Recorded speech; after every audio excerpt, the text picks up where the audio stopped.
గురుభ్యో నమ. శ్రీ మహాగణాధిపతి నమ. శ్రీ సరస్వతి నమ. మిత్రులారా, వ్యాసప్రోక్త భాగవత మహాపురాణం చెప్పుకున్నాం. ఇందులో భాగంగా నిన్నటి వరకు 5 స్కందాలు పూర్తి చేసి 6వ స్కందాన్ని ఎన్ని భాగాలుగా చెప్పుకున్నాం? 74 భాగాలుగా చెప్పుకున్నాం. ఈరోజున 75వ భాగం చెప్పుకుందాం. చెప్పుకునే ముందు వ్యాస భగవాను ప్రార్థన చేసుకుందాం. వ్యాసాయ విష్ణురూపాయ వ్యాసరూపాయ విష్ణవే నమో వై బ్రహ్మనిదయే వాసిష్ఠాయ నమో నమః. చిత్రకేతోపాఖ్యానంలో ఉన్నాం.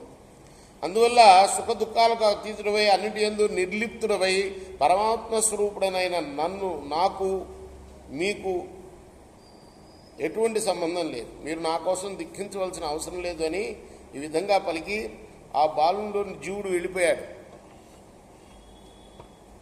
నారదుడు బతికించాడని చెప్పాం కదా మనం నిన్న.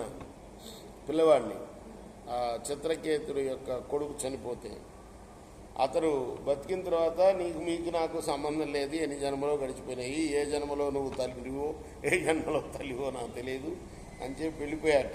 ఆ తర్వాత చిత్రకేతుడు అతని బంధువులు ఆశ్చర్యచకితులై దుఃఖాన్ని వ్యామోహాన్ని విడిచిపెట్టి యమునా నదికి వెళ్ళి ఆ బాలుని శరీరానికి అంత్యక్రియలు కావించారు. చిత్రకేతుడు చిక్కనైన బురదలో నుండి బయటపడిన ఏనుగులాగా సంసారం అనే చీకటి బావి నుండి బయటపడ్డవాడై యమునా నదికి పోయి ఆ నదిలో శాస్త్రోక్తంగా స్నానం చేసి మౌనంగా నారద మహర్షికి నమస్కరించాడు. నారదుడు ప్రసన్నుడై చిత్రకేతుడికి నారాయణ మంత్రాన్ని విధిపూర్వకంగా ఉపదేశించి అంగీరసుడితో పాటు బ్రహ్మలోకానికి వెళ్ళిపోయాడు. అప్పుడు చిత్రకేతుడు నారద మహర్షి బోధించిన విధంగా నారాయణ రూపమైన వైద్యను నిరాహారుడై సమాధినిష్ఠుడై 7 రాత్రులు అత్యంత దీక్షతో ఆరాధించి చివరకు అనన్య సామాన్యమైన విద్యాధర చక్రవర్తిత్వాన్ని, రత్నఖచ్చితమైన దివ్య విమానాన్ని పొందాడు. శ్రీమన్నారాయణుడి యొక్క అనుగ్రహం చేత మనోవేగం గల విమానంలో ముల్లోకాల్లోనూ సంచరించడం మొదలుపెట్టాడు.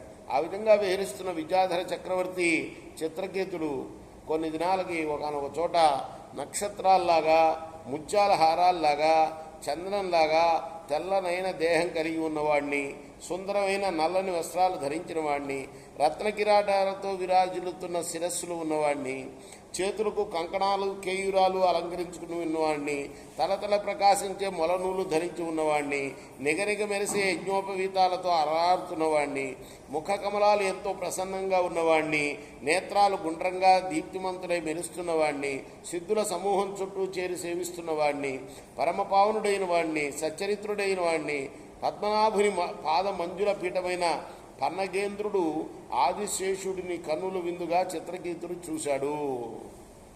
ఎవరిని చూశాడు? నాగేంద్ర స్వామి. ఆయనకి వర్ణన అన్నమాట ఇదంతా.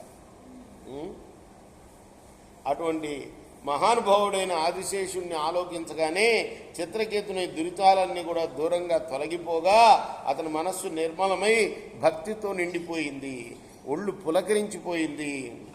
కన్నుల్లో ఆనంద బాష్పాలు పొంగి పొర్లాయి. ఆ విధమైన తన్మయత్వంతో విద్యాధర చక్రవర్తి భగవంతుడైన ఆదిశేషుడికి ప్రణామం చేసి అతన్ని, అనంతుణ్ణి తన సంతోష ఆనంద బాష్పాలతో అభిషేకించాడు. పట్టరాని ఆనందంతో గద్గద కంఠుడై ఒక్క పలుకు కూడా పలకలేక కొంతకాలం గడిచిన తర్వాత తన హృదయాన్ని కుదుటపరుచుకున్నాడు, ఇంద్రియాల్ని వశపరుచుకున్నాడు, మనస్సుని మాటను సరిచేసుకున్నాడు. శాశ్వతుడు, దయామూర్తి, శాంతమూర్తి, జగద్గురు అయిన ఆదిశేషుణ్ణి స్తుతించడం మొదలుపెట్టాడు. ఓ అనంతా, నువ్వు అజితుడవైన విజితుడవే. ఏమంటే పొరలచే జయింపశక్యం కాని వాడవైన నీవు భక్తులచే ఇప్పుడు జయింపబడ్డావు.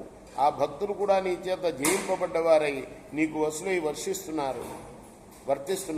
కోరికలను జయింపలేని వాడు నీ కరుణకు పాత్రుడు కాలేడు.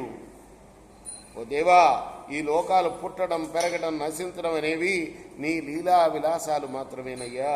ఓ దేవా, లోకకర్తలైన వారు నిర్మలమైన నీ అంశం వల్ల జనించిన వారే. వీరందరూ నీ గుణసముద్రంలో మునిగి తేలుతూ తీరాలు చేరలేక తమకు తామే ప్రభువులమనే భావంతో వాదులాడుకుంటూ ఉంటారు.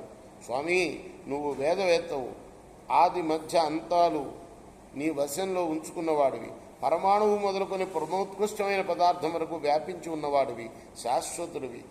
పృథ్వీ, జలం, తేజస్సు, వాయువు, ఆకాశం అనే పంచభూతాలు, మహత్వ, అహంకారం అనే ఏడును ఒకదానికన్నా మరొకటి 10 రెట్లు పెద్దవిగా కూర్చబడి ఉంటాయి.